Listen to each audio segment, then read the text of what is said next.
আসসালামু আলাইকুম। আশা করি সকলে ভালো আছেন। দর্শক, আমাদের মেনু মেকারের আজকের এই আয়োজনে আপনাদেরকে আরো একটি অপশন বা কিছু ফাংশন নিয়ে ডিসকাশন করব। চলুন কথা না বাড়িয়ে শুরু করা যাক। শুরুতে আমরা লগইনে ক্লিক করে লগইন পেজে চলে যাচ্ছি। আমরা লগইন করার পর এরকম একটি ইন্টারফেস দেখতে পাচ্ছি। আমরা বিগত দিনের dashboard, item, dining table, POS order, তারপর অ্যাডমিনিস্ট্রেটর সবকিছুই আলোচনা করে আপনাদেরকে দেখিয়েছি। আজকে আমরা আলোচনা করব সেটিংস সম্পর্কে। আপনাদের কি সেটিংসের সুবিধা আপনারা পাচ্ছেন সেই বিস্তারিত আজকে আমরা এখানে দেখব। ধরুন আমরা সেটিংসে ক্লিক করলাম এখানে। সেটিংসে ক্লিক করার পর কি দেখতে পাচ্ছি চলুন আমরা একটু রিভিউ করি।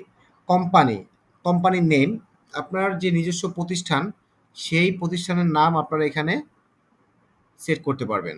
ইমেল থাকলে সেটা দিবেন, তারপর ফোন নাম্বার, তারপর ওয়েবসাইট থাকলে নিজস্ব ওয়েবসাইট সেটা দিবেন, তারপর সিটি, তারপর স্টেট, কোন দেশে এটা, ঠিক আছে? তারপর কান্ট্রি, জিপ কোড, অ্যাড্রেস এগুলো সব দিয়ে সেভ দিলেই হচ্ছে আপনার কোম্পানি নেমটা আপনি ক্রিয়েট করে ফেললেন। তারপর রয়েছে আপনার সাইট। দেখুন ডেট ফরম্যাট, আপনার এই ওয়েবসাইটে আপনি কোন ডেট ফর্মে মানে ডেটটা কোন ফরম্যাটে দেখতে চান, ঠিক আছে? মাস, ইয়ার, ডেট নাকি ডেট, মাস, ইয়ার সেভাবে আপনি সিলেক্ট করতে পারবেন। এই যে মাস, ডেট, ইয়ার, ইয়ার, মাস, ডেট এভাবে। তারপর হচ্ছে আপনার টাইম ফরম্যাট, আপনি 12 আওয়ার দেখবেন না 24 আওয়ার দেখবেন। তারপর হচ্ছে আপনার টাইম ফরম্যাট। টাইম ফরম্যাটে আপনি সিলেক্ট করে দেখবেন যেটা আপনার সুবিধা সেটা আপনি সিলেক্ট করে নেবেন। তারপর default time zone, default branch, কোন ব্রাঞ্চে আপনি আছেন বা সিলেক্ট করতে চাচ্ছেন, ল্যাঙ্গুয়েজ, ঠিক আছে? Default SMS gateway, bulk SMS না টু ফ্যাক্টর, কোন টাইপটা আপনি সিলেক্ট করতে চান মেসেজের ক্ষেত্রে মানে ভেরিফিকেশনের ক্ষেত্রে। তারপর কপিরাইট, সে আপনার নিয়মকানুন সেটা যা লিখে দিবেন। তারপর গুগল ম্যাপ, আপনি চাইলে ম্যাপ লোকেশন সেট করতে পারবেন। ডিজিট আফটার ডেসিমেল, হ্যাঁ? তো ডিফল্ট কারেন্সি দিতে পারবেন আপনি। আপনি যেই দেশের হন সেই দেশের অনুযায়ী সিলেক্ট করে নেবেন। বাংলাদেশে হলে টাকা, ইন্ডিয়া হলে রুপি, দেশের বাইরে হলে ডলার হলে ডলার, ঠিক আছে? ফুড প্রিপারেশন টাইম, আপনার কতটুকু একটা অর্ডার কাস্টমার দেওয়ার পরে আপনি কতটুকু টাইম কাস্টমার থেকে নিতে চান সেই টাইমটা আপনি এখানে দিয়ে দিলেও এখানে শো করবে। কারেন্সি পজিশন, কোন পাশে দেখতে চান, বামে না ডানে, ঠিক আছে? তারপর ল্যাঙ্গুয়েজ সুইচ, আপনি ইনেবল রাখতে চান না ডিসেবল রাখতে চান। কাস্টমার চাইলে ল্যাঙ্গুয়েজ চেঞ্জ করে নিতে পারবে, সে যে ভাষা সিলেক্ট করে নিতে চায়, ঠিক আছে? তারপর অনলাইন পেমেন্ট ডিসেবল না ইনেবল, আপনি যদি অনলাইনে পেমেন্ট অ্যাক্টিভ রাখতে চান সেক্ষেত্রে ইনেবলে ক্লিক করবেন। যদি ডিঅ্যাক্টিভ রাখতে চান তাহলে ডিসেবলে ক্লিক করবেন। তারপর ইমেল ভেরিফিকেশন, সেটা যদি ইনেবল করতে চান ইনেবল করে দিবেন, হ্যাঁ? তো এই হচ্ছে মূলত আমাদের এই সাইটের যে ফাংশনগুলো আছে সেগুলো। সবকিছু আপনার মন মতো করে দেন আপনি এখানে সেভ দিলেই এটা সেভ হয়ে যাচ্ছে। তারপর আছে আমাদের ব্রাঞ্চ। ব্রাঞ্চে রয়েছে এখানে আপনার ধরুন 10টা ব্রাঞ্চ আছে। সেই ব্রাঞ্চ কোথায়, কোথায় আছে সেখানে লিস্ট থাকবে। সেখানে বিস্তারিত সবকিছু থাকবে।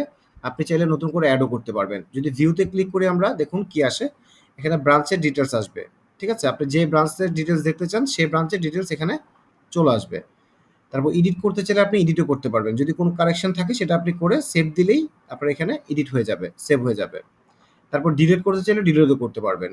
আর যদি আপনি এড করতে চান এড এ ক্লিক করলে নেম, তারপর আপনার ডিসটেন্স, ল্যাটিটিউড, লংলিটিউড এগুলো ডিসটেন্সটা দিয়ে গুগল ম্যাপের সাথে কানেক্ট করে তারপর ইমেল, ফোন নাম্বার, সিটি, হ্যাঁ? সবকিছু দিয়ে আপনি সেভ দিলেই হচ্ছে আপনার ব্রাঞ্চ এড হয়ে যাবে। তারপর হচ্ছে আপনার মেইল। এখানে মেইলের একটি অপশন রয়েছে, মেইল হোস্ট, মেইল পোর্ট, মেইলে যে আপনার যদি মেইলে কোনো কিছু আ ইয়া করতে চান সেটা আপনি এখানে সেট করতে পারবেন। Mail user name, mail user password, SSL, TSL, হ্যাঁ? টিএলএস ইত্যাদি। তারপর ওটিপি একটি অপশন রয়েছে ওটিপি। আপনি কোনো কিছু ওটিপি যদি চান সেটার ওটিপি টাইপ কি হবে, সেটা কি আপনি এসএমএস এবং ইমেল ২ টাতেই চাইলে আপনি বথ সিলেক্ট করতে হবে। যদি আপনি শুধু এসএমএস চান শুধু এসএমএস সিলেক্ট করবেন। যদি আপনি ইমেল চান শুধু ইমেইলে সিলেক্ট করবেন। তারপর ওটিপির ডিজিট নাম্বার কত হবে, ৪ ডিজিটের হবে না ৬ ডিজিটের হবে। তারপর ওটিপি এক্সাম্পল টাইম কত হবে, সেটা কি ৫ মিনিট থাকবে নাকি ১০ মিনিট টাইম থাকবে সেটা সিলেক্ট করে দিবেন। ঠিক আছে? সিলেক্ট করে দেন সেভ দিলেই হচ্ছে ওটিপির ব্যাপারটা সেভ হয়ে যাচ্ছে। তারপর হচ্ছে নোটিফিকেশন অপশন রয়েছে। নোটিফিকেশন এখানে আপনার আ নোটিফিকেশন কোন টাইপের নোটিফিকেশন দেখতে চান সেখানে সেটা দেয়া আছে। হ্যাঁ? ফায়ার বেস প্রজেক্ট, তারপর Firebase অটো ডোমেন, এগুলো সব আপনারা দেখলেই বুঝতে পারবেন। তারপর হচ্ছে নোটিফিকেশন অ্যালার্ট। আপনার নোটিফিকেশন অ্যালার্টে গেলে আপনি মেইলে চাচ্ছেন না এসএমএস এ চাচ্ছেন না আপনার নোটিফিকেশন মোবাইলে শো করবে সেটা চাচ্ছেন, সেটা দিয়ে আপনি সেভ করবেন। তারপর অ্যানালিটিক্যাল কিছু অপশন রয়েছে। ঠিক আছে? আপনি অ্যাড অ্যানালিটিক্যাল ক্লিক করলে আপনি এখানে সার্চ করে নাম দিয়ে সার্চ করতে পারবেন। কোল্ড কফি অ্যাক্টিভ সেভ দিলে এখানে অ্যানালিটিক্যাল অবস্থা চলে আসবে। দেখুন আমি একটু ট্রাই করে দেখছি।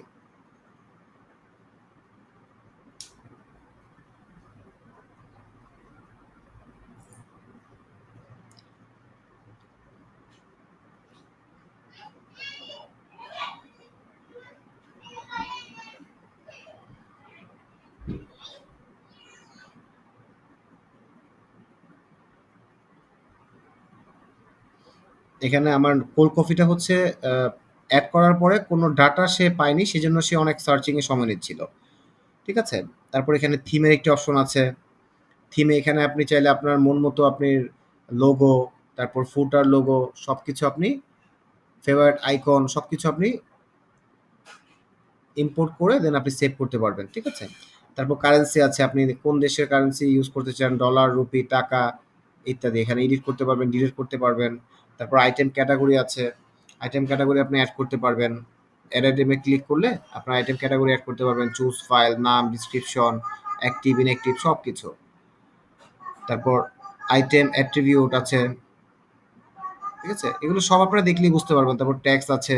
ট্যাক্সের পরিমাণ আপনি কিভাবে কি করতে চান সেটা এড ট্যাক্সে ক্লিক করলে এড ট্যাক্স আসবে। কত পার্সেন্ট আপনি নিতে চান। তারপর এখানে পেজ আছে। আপনি কোন পেজে কি করতে চান, কয়টা পেজে আপনি কোন পেজে কি করতে চান সবকিছু এখানে দেয়া আছে। কিভাবে সাজাতে চান, টাইটেল, অ্যাক্টিভ, মেনু, টেমপ্লেট, ঠিক আছে? সবকিছু আপনারা এটা দেখলেই বুঝতে পারবেন সহজে। তারপর এখানে রোল অ্যান্ড পারমিশন আছে। আপনার কোন পারমিশন ব্রাঞ্চ ম্যানেজার কি দেখতে পারবে বা কি অ্যাক্সেস পাবে সেটা পারমিশন দিতে পারবেন, সেটা এডিট করতে পারবেন, ডিলিট করতে পারবেন, নতুন করে করতে পারবেন। তারপর ল্যাঙ্গুয়েজ আছে। ল্যাঙ্গুয়েজ আপনি কোন ল্যাঙ্গুয়েজ আপনি এড করতে চান, এড ল্যাঙ্গুয়েজে ক্লিক করে দেখতে পারবেন। তারপর আপনি এসএমএস গেটওয়ে আছে। আপনি এসএমএস কোনটাতে চান, হ্যাঁ? সেভাবে দেয়া আছে। পেমেন্ট গেটওয়ে আছে। পেমেন্ট গেটওয়ে আপনি কোন মাধ্যমে পেমেন্ট চান, ঠিক আছে? তো সবকিছুই আপনি এখানে আমাদের এই সেটিংস এর মাধ্যমে সহজেই নিজের তত্ত্বাবধানে করে নিতে পারবেন। তো এই ছিল আজকে আমাদের মেনু মেকারের সেটিংস এর যে অপশনগুলো সেটা আপনাদের সাথে ডিসকাশন করেছি। তো আজ এ পর্যন্তই। আশা করি সকলেই ভালো থাকবেন, সুস্থ থাকবেন। আসসালামু আলাইকুম।